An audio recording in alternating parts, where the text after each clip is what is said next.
লক্ষ্মীপুর জেলার বিভিন্ন উপজেলার নেতাকর্মীরা মিছিল নিয়ে স্টেডিয়াম মাঠে পৌঁছাচ্ছেন। 20 ফেব্রুয়ারি লক্ষ্মীপুরে জমকালো বিএনপির জনসভা। জেলা বিএনপির আয়োজনে নেতাকর্মীরা নানা স্থান থেকে একত্রিত হয়ে স্টেডিয়াম মাঠে সমাবেত হন। বিকাল 3টায় শুরু হয় জনসভা। সভাপতিত্ব করেন জেলা বিএনপির আহ্বায়ক শহীদ উদ্দিন চৌধুরী অ্যানি। প্রধান অতিথি হিসেবে উপস্থিত ছিলেন বিএনপির জাতীয় স্থায়ী কমিটির সদস্য সাবেক মন্ত্রী আমির খসরু মাহমুদ চৌধুরী। জনসভায় বক্তব্য রাখেন আমির খসরু মাহমুদ চৌধুরী। তার শক্তিশালী ভাষণ সমর্থকদের মধ্যে জাগিয়ে তোলে নতুন উদ্দীপনা।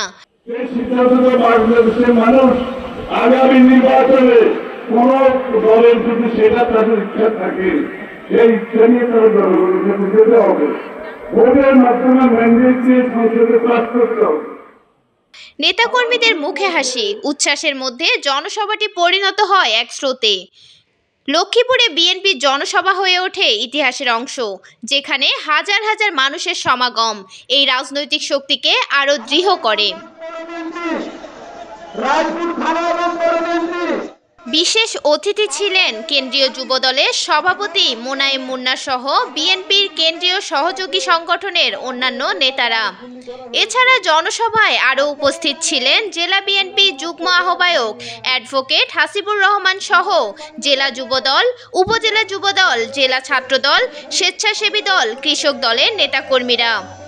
জনসভা সফল করতে লক্ষ্মীপুর জেলার বিভিন্ন উপজেলা থেকে মিছিল নিয়ে জনসভাতে মিলিত হন নেতাকর্মীরা।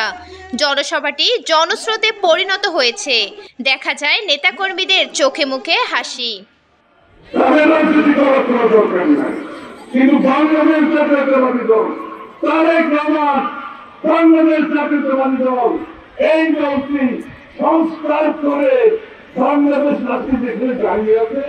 সবগুলো সংস্কার বিএনপির সংস্কারের মাধ্যমে